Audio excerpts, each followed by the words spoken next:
Chapter 19, Think and Explain. So there's a period of a pendulum. Actually, these first three questions are all dealing with a pendulum. I would make reference to the footnote on page 358 under vibration of a pendulum. This is section 19.1. This is where they're coming from. As of this recording, I haven't spent any time in class on this specifically.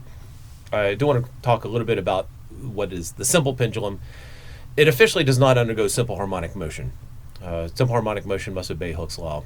But the simple pendulum, if in a simple pendulum, one, no friction, the string that's holding it, or whatever the medium is there that holds the mass at the end, that is officially massless in a simple pendulum, and all the masses can be considered at a point mass.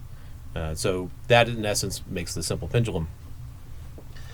And the one thing to make it seem like simple harmonic motion is that if the angle is not too great, so if it's a small angle, it really comes close, a decent approximation for simple harmonic motion. It's not perfect though.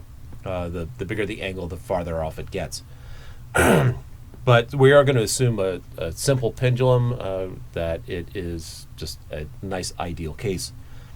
Does the period of the pendulum depend upon the mass of the bob or the length of the string? And it does not depend upon the mass, very similar to if I take two objects of different masses and I drop them, they fall at the same rate. Very similar to that, and the math beyond the scope of the course, but trust me, the mass really does not matter, assuming if it truly is a simple pendulum.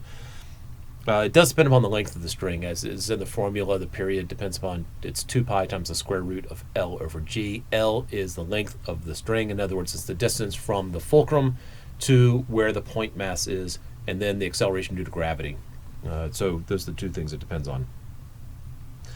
47, if it's shortened, does the frequency increase or decrease? Well, if it's shortened, in other words, L gets smaller, the period gets smaller, which means the frequency increases. So it's going to be going back and forth faster. And then the grandfather clock keeps perfect time. Then you go to the high in the mountains. Go higher in the mountains, the acceleration of gravity is going to drop. Traditionally, it really depends upon where on the Earth, but let's assume it's close enough to the same latitude that you're at normally. And so as you go high into the mountains, the acceleration of gravity drops. And if you think about that equation, it's L over G. As G gets smaller, that means that fraction gets bigger, which means the period gets bigger. So it should take longer to do the swing because there's less force acting down on it. So the period becomes longer, therefore it will run slower.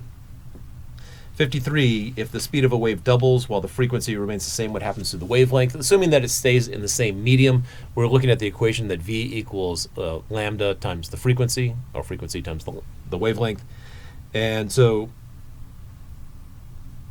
we keep the wavelength the same, but we double the speed. In other words, the left side of the equation is doubled, so the right has to double. If wavelength stays the same, the frequency has to double.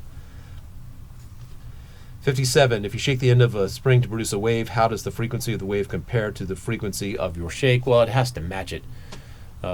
Assuming that it's at rest, basically, as I move my hand up and down, I'm sending pulses through it. My hand is actually the driving mechanism behind it all, and that's true for transverse or longitudinal waves.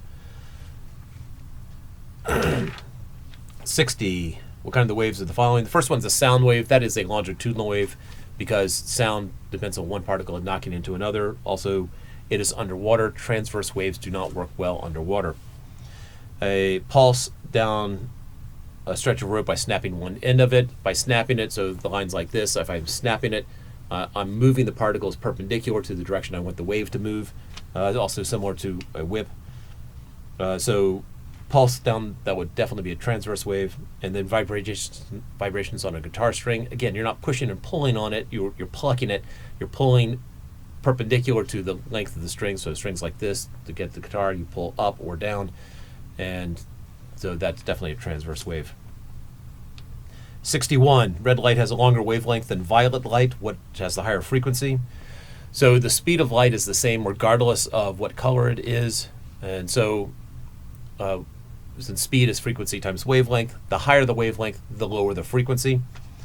And so red light has a longer wavelength, it has a smaller frequency, and also consequently a smaller energy than violet light. How many nodes, not including the endpoints? And I don't know why he's not including the endpoints, because I don't know why.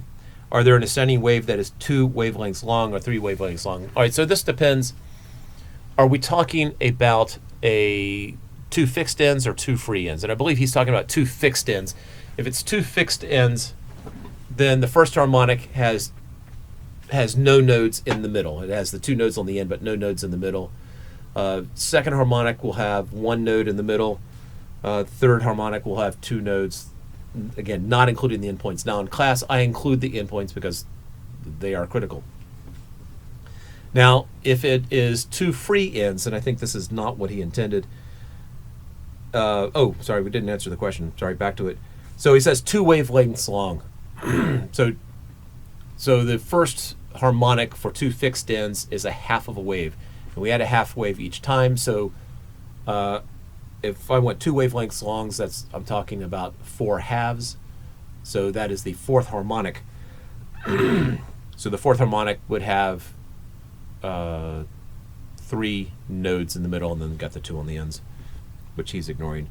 3 wavelengths long, we're doing 2 more harmonics, so that's the 6th harmonic. And so 6th harmonic has the 2 ends, so it'll have 7 total, so 5 in the middle, and then the 2 endpoints, which he's ignoring yet again. Now, if we were dealing with 2 free ends, the first harmonic for a free end has 1 node in the middle, and there are none on the outside at all because they're antinodes. The second harmonic will have 2 nodes and so forth, and so 2 wavelengths would be the 4th harmonic, so you have 4 nodes in the middle for 2 free ends, and 3 wavelengths would be the 6th harmonic, and you'd have 6 nodes in the middle. And this last bit, again, is with 2 free ends, not 2 fixed ends. 80. Would it be correct to say the Doppler effect is the apparent change in the speed of a wave due to the motion of the source?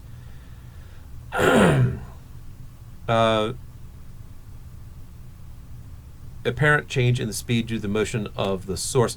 The Doppler effect depends upon the relative motion of source and receiver. And so if this is my source and this is my receiver, I can get a Doppler effect this way, I can get a Doppler effect that way, as long as there's relative motion. But if both of them are moving together, you don't get the Doppler effect. And that's why if you're driving down the highway and you honk the horn or lay your hand on the horn, you don't hear the Doppler effect because you and the car are going the same speed, or more specifically, you and the horn are going the same speed relative to each other. 83, does a sonic boom occur at the moment when an aircraft exceeds the speed of sound? So the answer, I got a note here that I wrote in the book, is that the answer seems to imply that it happens only at the moment the sound barrier is broken. I just want to emphasize that the sonic boom occurs, that's when it's created, but it will continue to occur as you fly. So a plane, say going Mach 2, Mach 1 being the speed of sound, plane going Mach 2 flies overhead. We're going to feel it here. Someone over here is going to feel it. Someone over here is going to feel it. That sonic boom is going to continue as that cone just sort of travels along. I'm assuming you've looked at pictures in the book and you understand what my hand gesture means for the cone. And that is the Think and Explain from Chapter 19.